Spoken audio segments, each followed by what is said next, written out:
Hello everyone, welcome back. My name's Oliver Biles and today I've got a very, very special guest on. He's a good friend of mine. He's currently won over $9 million in live poker earnings. He's won over $1 million playing online. It's none other than the legend, Mr. Charlie Carrel.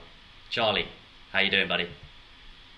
Hey man, it's quite amazing for you to kind of like drum roll me in there, even though everyone that's clicked on the video would have already been like, "Oh, Charlie Carroll's doing this." Yeah, I felt like I had to do some kind of big up. Yeah.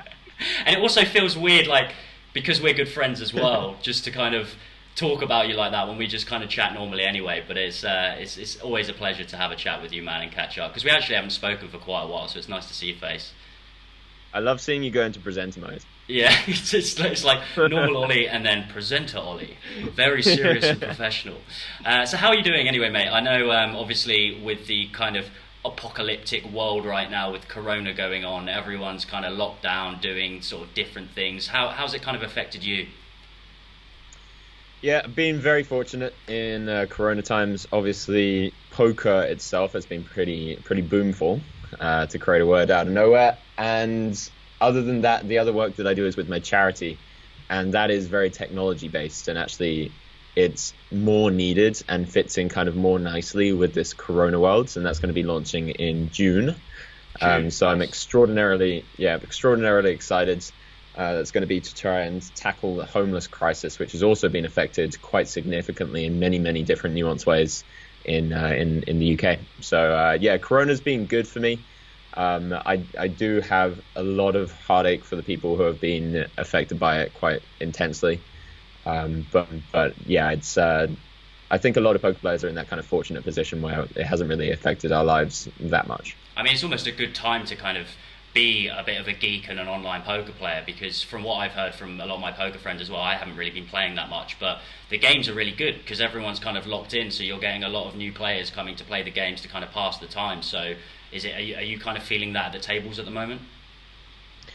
Yeah, I've started playing some online Zoom again. So I used to grind online. I'm sure you already know this, but I used to grind online 500 Zoom back in the day.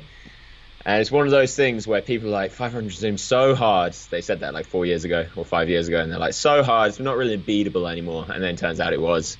And then people have always been saying that now 500 Zoom is really hard and it's not really beatable. So I thought I'd give it another crack and see what it's like.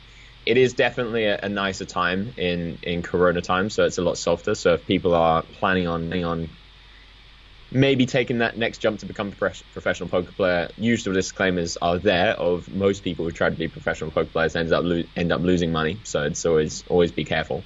Yeah. But it is a good time if you do want to take that jump. Yeah, and talking sort of about you playing online again, I've seen that recently that you started streaming on Twitch again, because before you were streaming a little bit on Twitch, and now you're kind of doing it quite regularly. Is this something that you're sort of planning to keep up?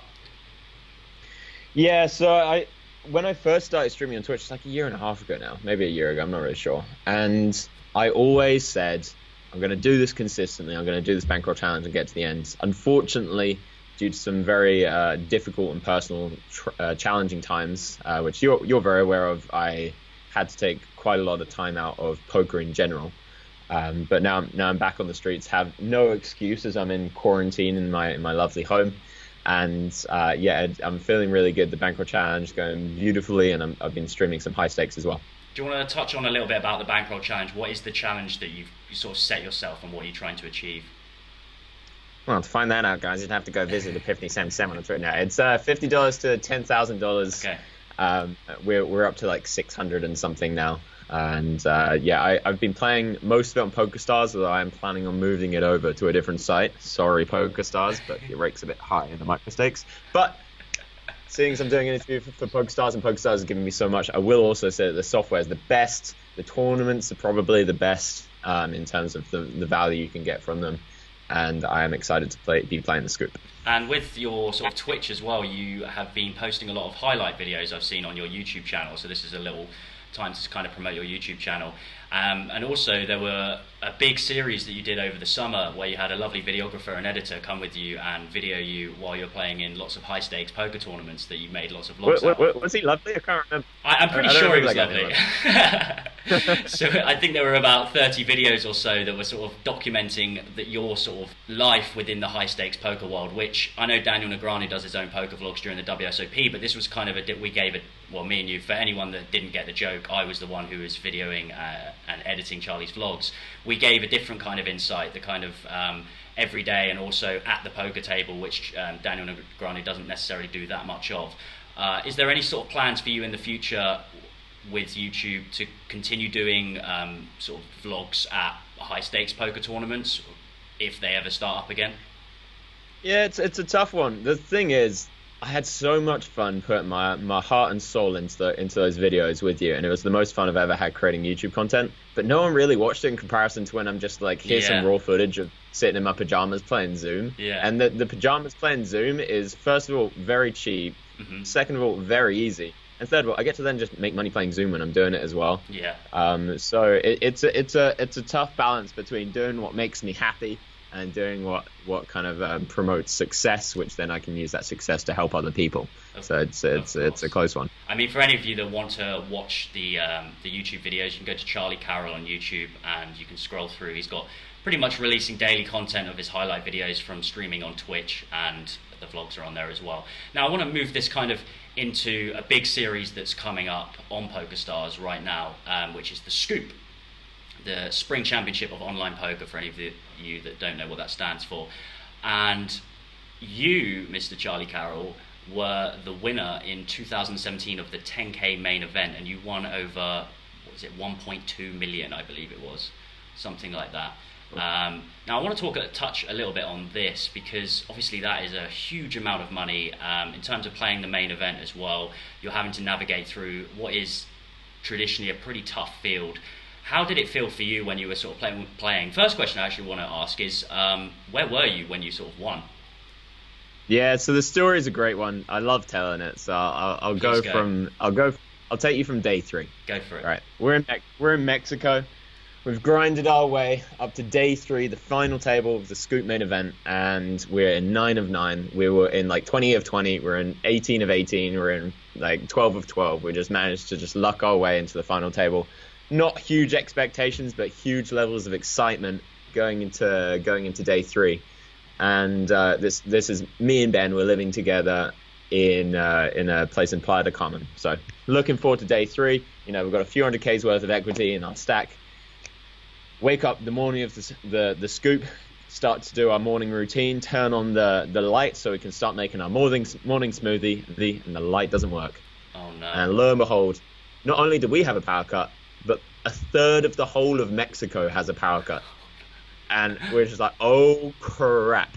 So we start running around like headless chickens trying to find somewhere where we could find some internet. Connor Drynan, who's also on the final table, messages us saying, yo, I'm hot-footing it over to another city to go and see if because apparently they've got power. So he's on his way over there. We're like, oh, fuck, I'm not sure if we'll go there last second, if that's like, we'll leave an hour before it starts and get there. So we have like 10 minutes to find internet there, but we're going to like wait it out here, see if we can find, because we have some backup generator plan. But anyway, about half an hour before it starts, I think about half an hour before it starts, we finally get some power in the street that we're in, not in the place that we're living in, but we find a cafe which now has some internet. So we're like, hallelujah, we finally make it. And yeah, we start playing.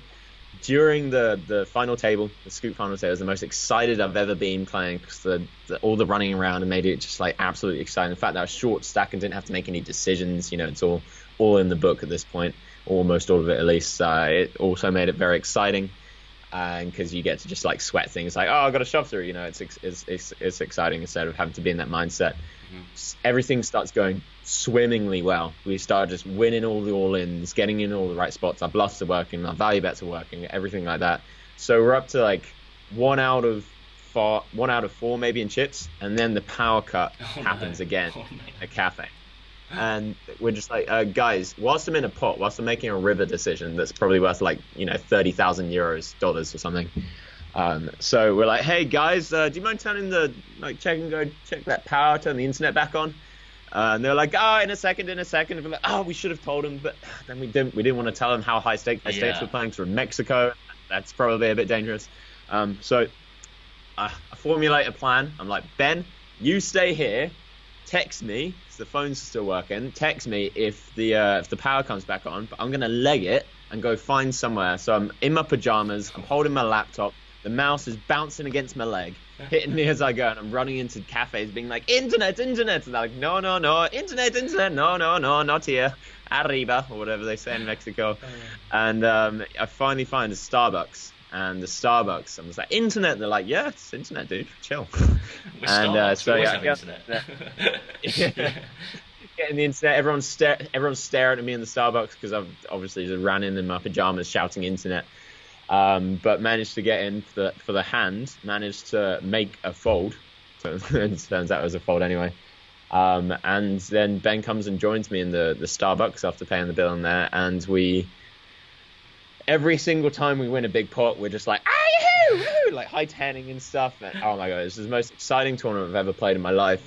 Everything adding up to that moment. We ended up getting heads up, got a good deal against our friend Gibbler, and it was the most incredible poker memory I have, I think. That is a great story. So the hand that you said that you were timed out in, you managed to make it back with internet to play that same hand. Yeah, shout out to PokerStars for giving you extra time bank if you disconnect. Yeah, that really helped. And what I find really surprising as well is your attitude, and this is very you, I know you very well, but your attitude when obviously the internet's cut out. Most people would find that really stressful, not being a good mindset, but you sounded like you were loving this kind of running around, and I suppose it makes us a great story for the fact that you've won as well, and just goes to show that if you come into all these kind of hardships when you're trying to play, that you can still turn it around and kind of win a tournament for a ridiculous amount of money.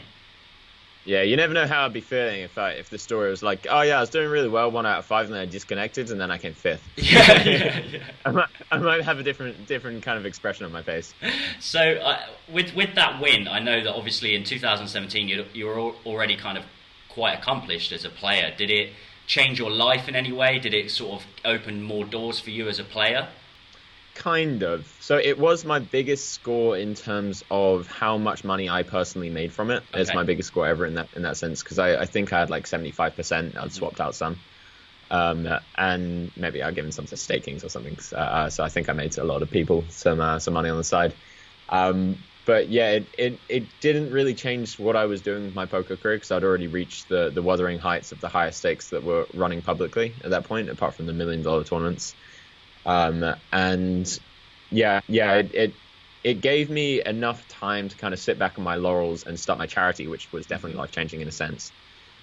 So money always changes your life in some way, even if it's like a small amount. It changes the amount of energy you have to disperse out into the rest of the world, but it's always up to the person how it changes your life, I guess. Of course. And is there any sort of thing that you can think about, a defining moment within your poker career that actually sort of did change your life? Any kind of win or anything like that? Yeah, like we mentioned before, it's the Sunday Millions score is probably the one. When I'd kind of taken a year out before thinking about going to university. I was like, okay, if I can make it as a poker player within this year, I'm going to do it. I'm just going to quit university. I'm not going to go. And I had like $1,000 bankroll when I made that decision, and I grinded up to somewhere in the tens of thousands playing cash, and then I binked the Sunday Million for 200k, and that was the life-changing one. And I always said if I ever have a big tournament score in poker, I'm going to take my closest friends to Amsterdam. So I invited all my closest friends and a bunch of the people I've been speaking to on Skype for poker. And a bunch of those guys came as well, including the first time I ever met Ben, really? Who is Ben Heath is the person. Yeah, is that I got confused. I thought he was someone else. I was expecting an Indian guy to turn up. And when he turned up, I was like, oh, yeah, not the dude I thought you were, but hi, good to see you. So you invited like loads of close friends, but also just people that you'd never met before, but had obviously got close to via sort of poker. That's really cool.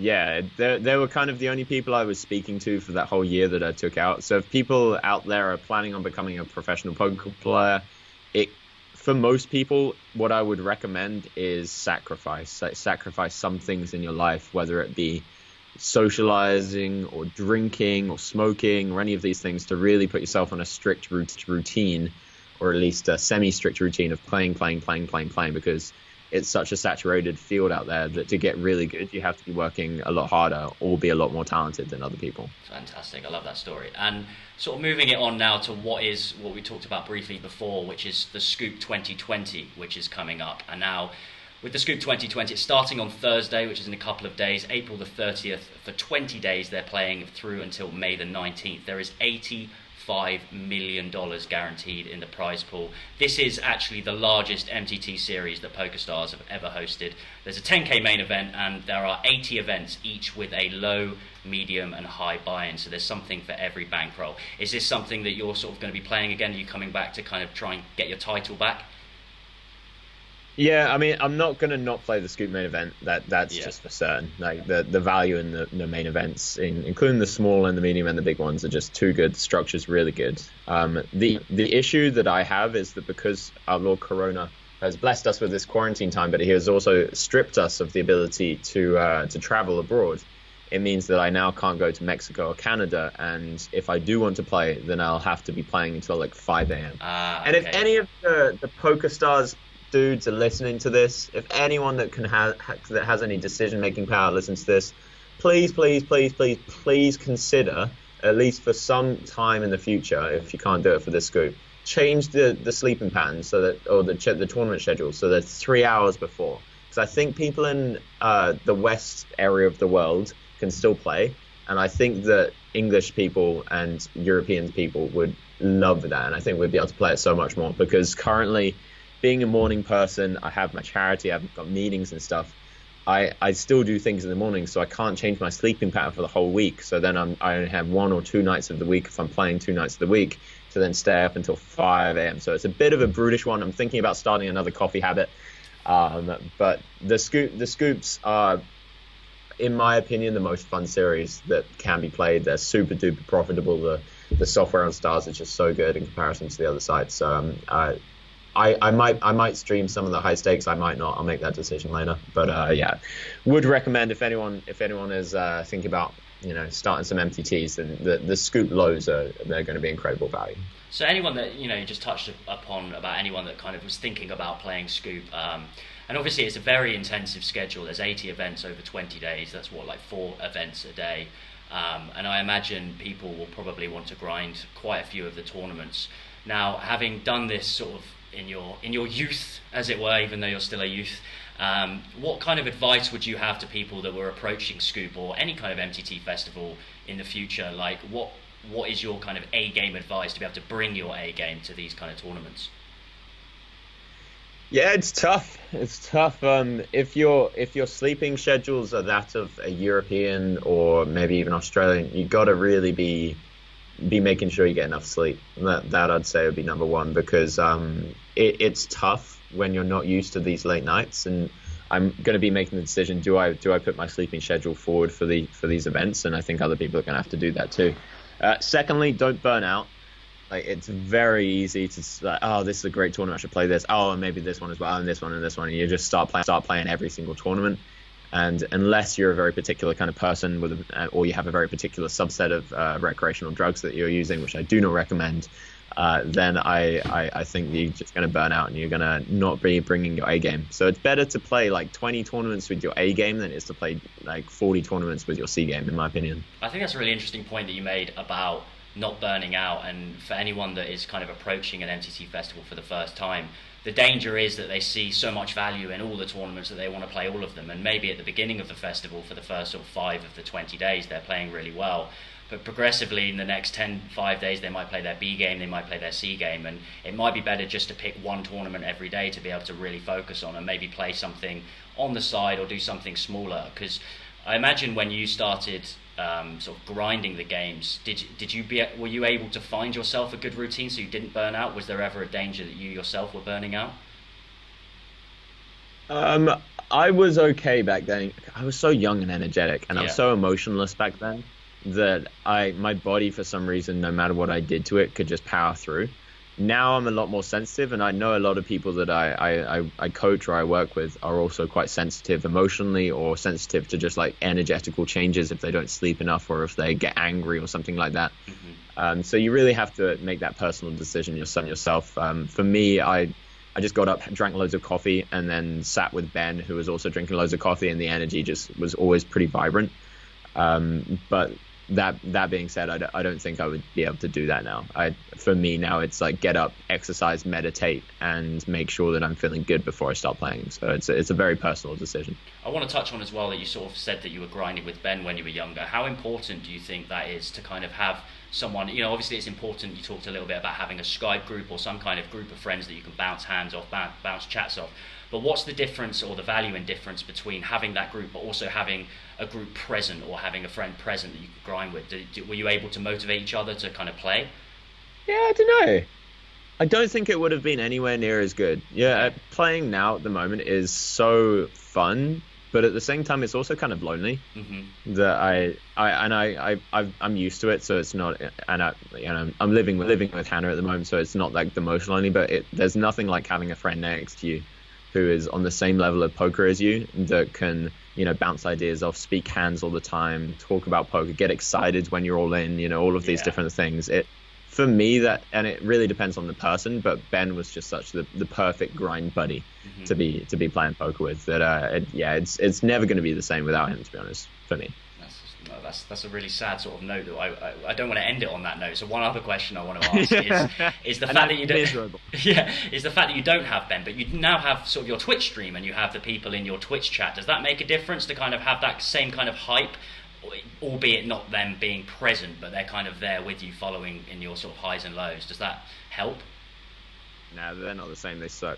No, I'm just kidding. No, I absolutely love interacting with the Twitch chat. Yeah. It is like playing an extra couple of tables, but on my Twitch channel, we get into such personal topics and such like intensely, I'd almost say like vulnerable conversations, and that's not just me. That's them speaking and me like asking them questions as well as them asking me questions.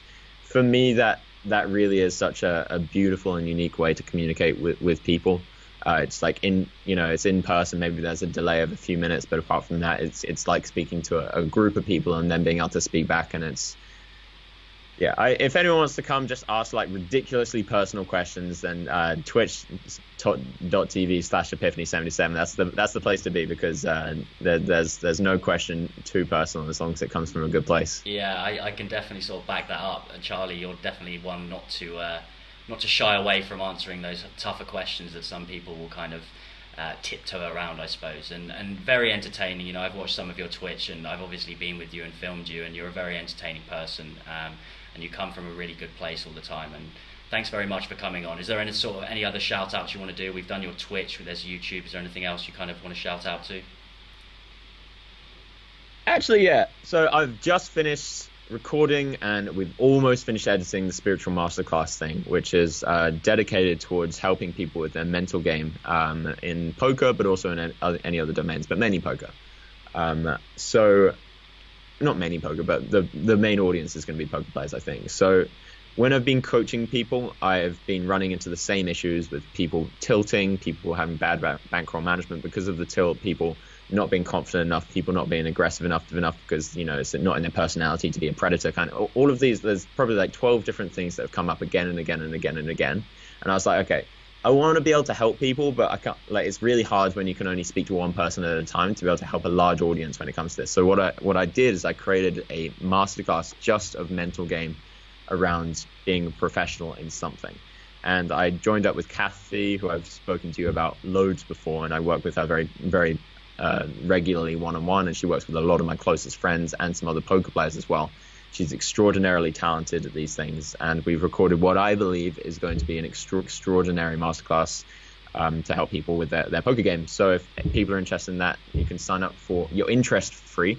I'm not sure how much it's going to cost yet, and you'll get a free guided meditation on epiphany77.com. That's great, and I can definitely sort of back up Kathy. I've worked with Kathy as well, and she's fantastic. So anyone out there that really wants to work on their sort of mental game and spiritual side, definitely check out this masterclass. I'm fairly convinced it's going to be very, very good. Thanks very much for coming on, Charlie. It's been a pleasure chatting to you, mate. Good luck with your Twitch, YouTube, and obviously Scoop. I do hope you take down the 2020 Scoop main event, and hopefully we can celebrate sometime in the near future if we ever get to see each other again with this corona.